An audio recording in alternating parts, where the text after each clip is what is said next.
नमस्कार। हमारे साथ जी सर छत्तीसगढ़ के यशस्वी संवेदनशील सहज एवं सरल मुख्यमंत्री आदरणीय विष्णुदेव जी हैं। मैं स्वदेश समूह और स्वदेश बोलतरी की ओर से आपका हार्दिक स्वागत करता हूँ। जी नमस्कार ऑफर जी मौजूद आपसे मिलकर वास्तव में अत्यंत प्रसन्नता हो रही है। मेरा पहला प्रश्न अभी आपसे यह है कि 30 मार्च को देश के प्रधानमंत्री बिलासपुर आ रहे हैं और छत्तीसगढ़ की प्रतिभा तक स्वाभाविक प्रेम हम सब लोग महसूस कर रहे हैं। योजनाओं का वो शिलान्यास करेंगे, कई सौगातें रहेगी। आपकी अपनी इस अवसर पर उनसे वो क्या अपेक्षा है? देखिए, छत्तीसगढ़ के लिए बड़ा शुभ सा विषय है कि 30 मार्च जो हिंदू नववर्ष का पहला दिन है, उस दिन से नवरात्रि भी प्रारंभ हो रही है। और ऐसे पावन दिवस में हमारे देश के यशस्वी प्रधानमंत्री श्री नरेंद्र मोदी जी का शुभागमन हमारे छत्तीसगढ़ प्रदेश बिलासपुर के इल्हा विधानसभा क्षेत्र में हो रहा है। और हम लोग बहुत उत्साहित है, पूरा छत्तीसगढ़ उत्साहित है। उनके स्वागत के लिए सब तैयार हैं। और कल हम स्वयं तैयारी देखने बिलासपुर गए भी थे और सभी हमारे लोग लगे हुए हैं तैयारी के लिए। हमारे सरकार के लोग, प्रशासन के लोग सभी तैयारी के लिए लगे हुए हैं, मेहनत कर रहे हैं। और उस दिन हम लोगों को हमारे देश के यशस्वी प्रधानमंत्री 33,000 करोड़ से ज़्यादा की सौगात छत्तीसगढ़ को देंगे। और इस सौगात आपके यूनिवर्सिटी के सेक्टर में रहेगा, रेलवे के सेक्टर में रहेगा, आपका सड़क के सेक्टर में रहेगा, शिक्षा और आवास के सेक्टर में रहेगा।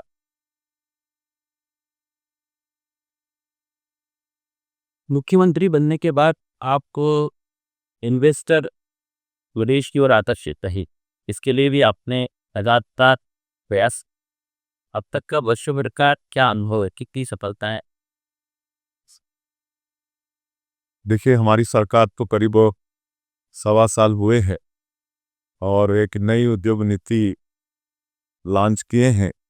और नई उद्योग नीति को हमारे प्रदेश के उद्योग मंत्री श्री लखनलाल देवानंद जी और उनकी पूरी टीम बहुत मेहनत के साथ सभी वर्गों के साथ सलाह मशविरा करके नीति तैयार किए हैं।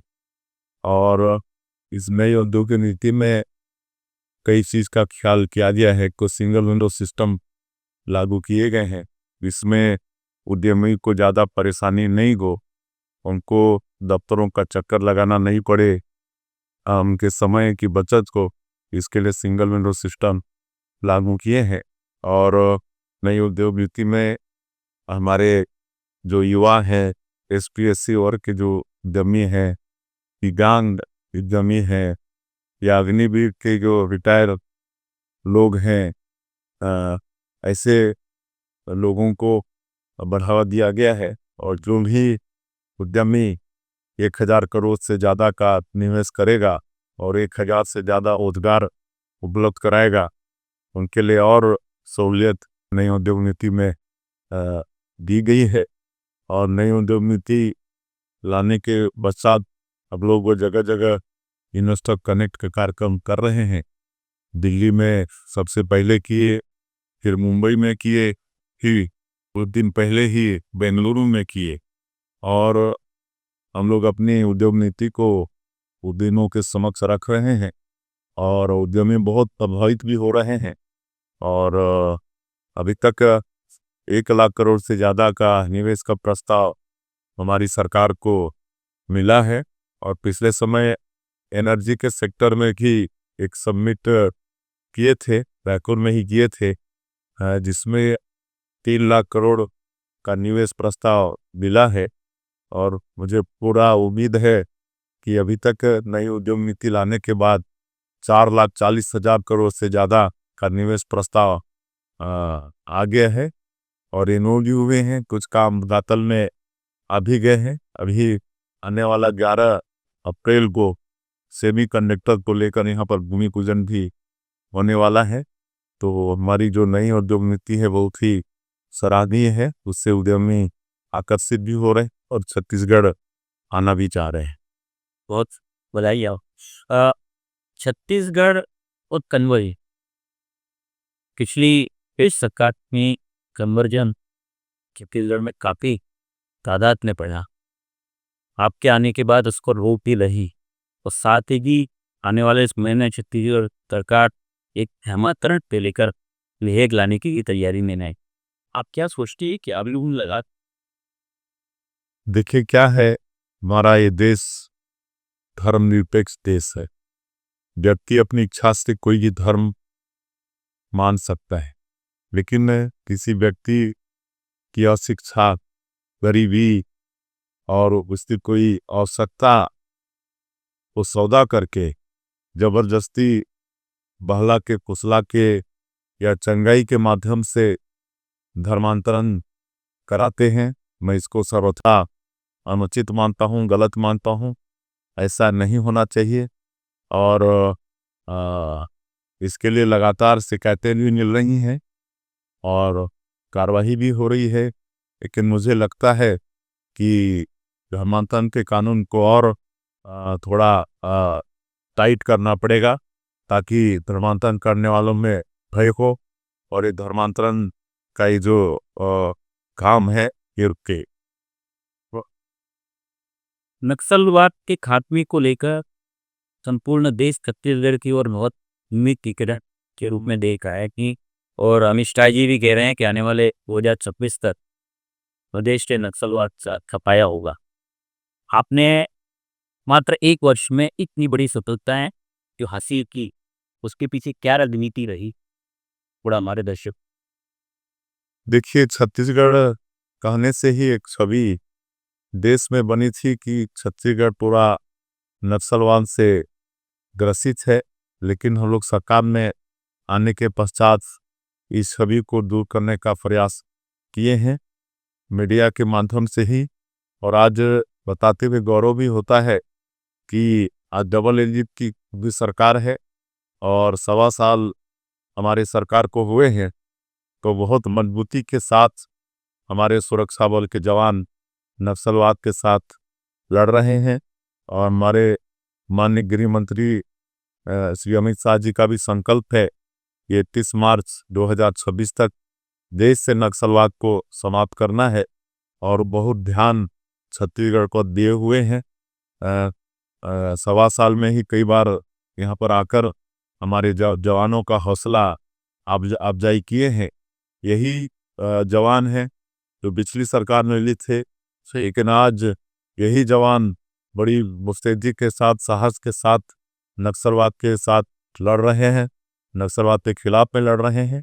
और आज 1.25 साल के अंदर 340 नक्सली मारे गए हैं और 2000 से ज़्यादा नक्सली गिरफ्तार हुए हैं और आपको समर्पण भी किए हैं। और हम लोग उनको आह्वान भी कर रहे हैं कि आप गोलीबारी की भाषा छोड़कर आप विकास के मुख्यधारा से जुड़िए और पुनर्वास भी अच्छा देंगे आपको। आपके साथ सरकार न्याय करेगी, उसका भी अच्छा परिणाम निकल कर सामने आया है और आत्मसमर्पण करने वालों की संख्या भी लगातार बढ़ते जा रही है। हम लोग नक्सलियों के लिए अलग से 15,000 प्रधानमंत्री आवास केंद्र से आग्रह करके स्वीकृत कराए हैं। उनको जो आत्मसमर्पण कर रहे हैं उनको स्किलिंग पर भी हम लोग ध्यान दे रहे हैं ताकि आगे चल के वो कोई ना कोई रोजगार से जुड़े। और ऐसे जो क्षेत्र हैं वहाँ पर नियद नेलाना आपका सुंदर गांव, नियद नेलाना बोडी भाषा में है, उसका हिंदी अनुवाद है आपका सुंदर गांव। एक योजना चला रहे हैं जिसके माध्यम से लगातार सुरक्षा कैंप खुल रहे हैं और एक सुरक्षा कैंप, उसको हम सुविधा कैंप भी बोलते हैं।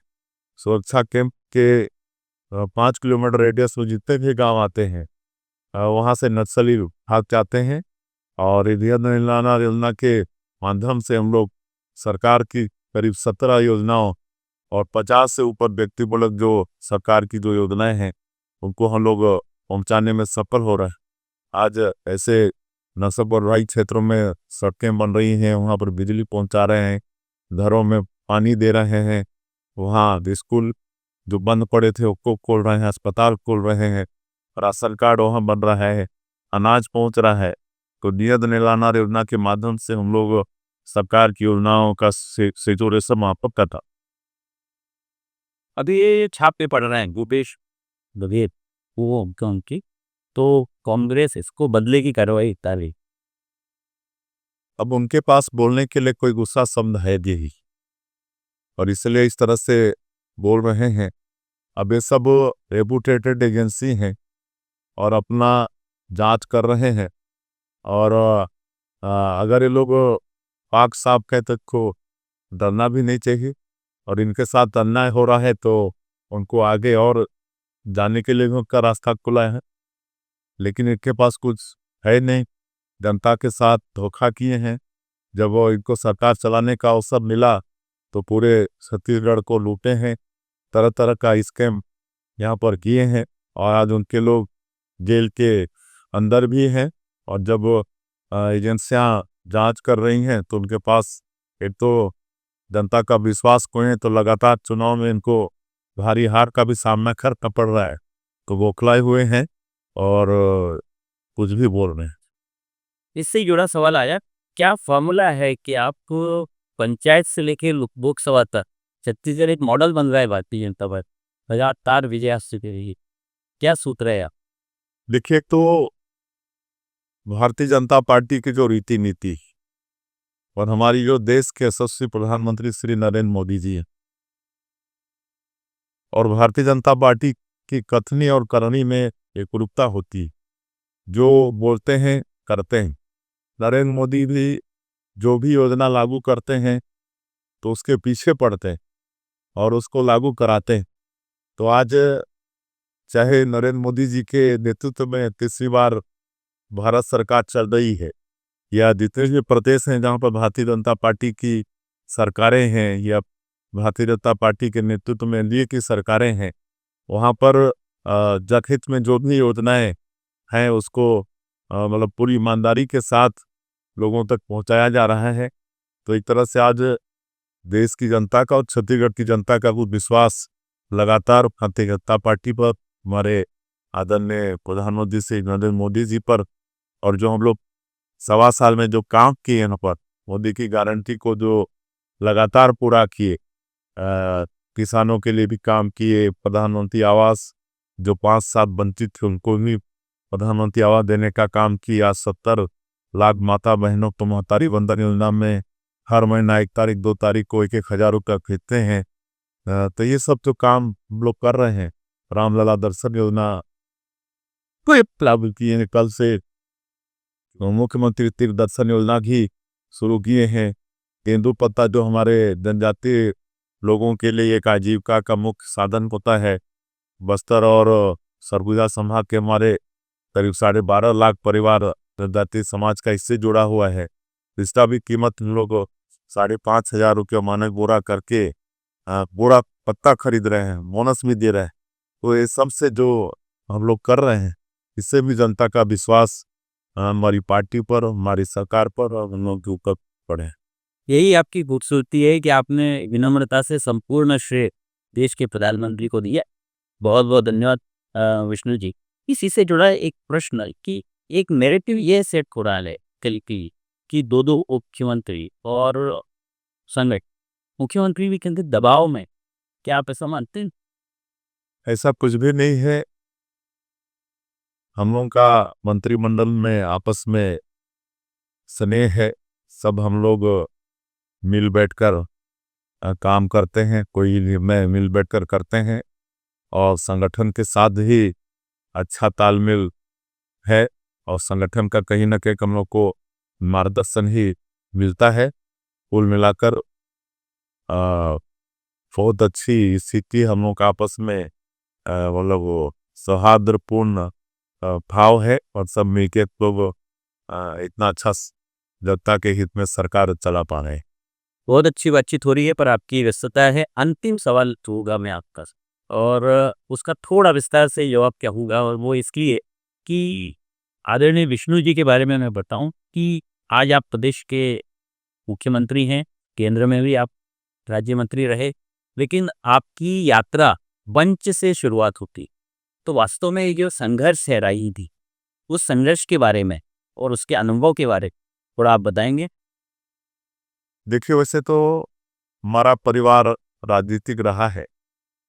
हमारे दादा स्वर्गीय बुन्हाक साय, वो भी जब देश आज़ाद हुआ सन 1947 में, उस समय नॉमिनेट विधायक थे। उस समय सीपी वरार सरकार ऐसा थी और नागपुर राजधानी थी। तो सन 47 में विधायक नॉमिनेट हुए थे, इलेक्शन नहीं हुआ था। इलेक्शन 1952 से प्रारंभ हुआ। तो उस समय हमारे दादा स्वर्गीय सरदार दुधनाथ साय वो नॉमिनेट विधायक थे। और उसके बाद लगातार कोई ना कोई हमारे परिवार से, हमारे एक और बड़े पिताजी स्वर्गीय नरहरि साय जी, वो तो दिन बाद के विधायक थे। 77 में रायगढ़ से सांसद भी थे और मोरारजी भाई थे सरकार में, वो मंत्री भी थे।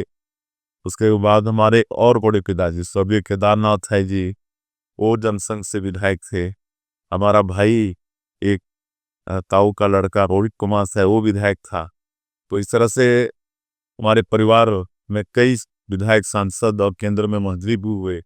और 90 से लगातार जनता के आशीर्वाद से विधायक, सांसद के रूप में और केंद्र में राज्य मंत्री के रूप में भी, और अभी छत्तीसगढ़ के मुख्यमंत्री के रूप में भी काम करने का आशीर्वाद, मतलब जनता के आशीर्वाद से अवसर मिल रहा है। और मैंने शुरुआत की थी पंच से। जब हम 10 साल के थे तो पिताजी का निधन हो गया था। और परिवार में, चूंकि मैं सबसे बड़ा बेटा था 4 भाई में, पर हमारा छोटा भाई तो इतना छोटा था, 2 महीने का था। वो पिताजी का मतलब चेहरा भी नहीं देख पाया था। तो पूरी जिम्मेदारी मेरे ऊपर थी। विधवा माँ का ख्याल करना, दादी माँ का ख्याल करना, 3 भाइयों को पढ़ाना लिखाना, ये सब मेरी जिम्मेदारी थी।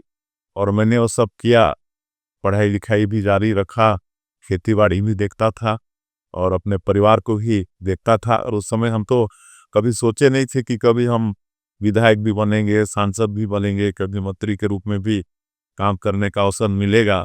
कभी हमने सोचा नहीं था। हम तो सरपंच तक नहीं सोचे थे।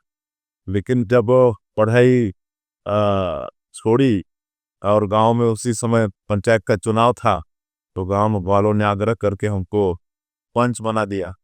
5 साल पंच रहने के बाद दूसरा जब पंचायत का चुनाव आया तो हमको निर्विरोध सरपंच बना दिए। और 6 महीने ही हुआ था, विधानसभा का चुनाव आ गया। तो हमारे नेताओं ने, स्वर्गीय दिलीप सिंह जूदेव जी, जो हमारे जसपुर राज परिवार से थे, जो 5 बार सांसद थे, 3 बार राज्यसभा से, 2 बार लोकसभा से, और अटल जी की सरकार में जो मंत्री भी थे, के आशीर्वाद से, भारतीय जनता पार्टी के आशीर्वाद से 90 में पहली बार विधानसभा का टिकट मिला और विजय हुआ। तब से लगातार अब विभाजित मध्य प्रदेश में 2 बार विधायक रहा। और 1999 में पहली बार लोकसभा का सदस्य बना। और बड़ा सौभाग्य कि 2000 में श्रद्धेय अटल बिहारी वाजपेयी जी तत्कालीन प्रधानमंत्री छत्तीसगढ़ राज्य का निर्माण किए। उस समय हम एमपी के रूप में देश के पार्लियामेंट में थे।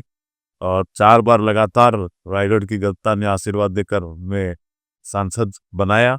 और 14 में जब चौथी बार हम सांसद बने और आदरणीय नरेंद्र मोदी जी इस देश के पहली बार प्रधानमंत्री हुए, तो उन्होंने अपने मंत्रिमंडल में राज्य मंत्री के रूप में काम करने का अवसर भी प्रदान किया।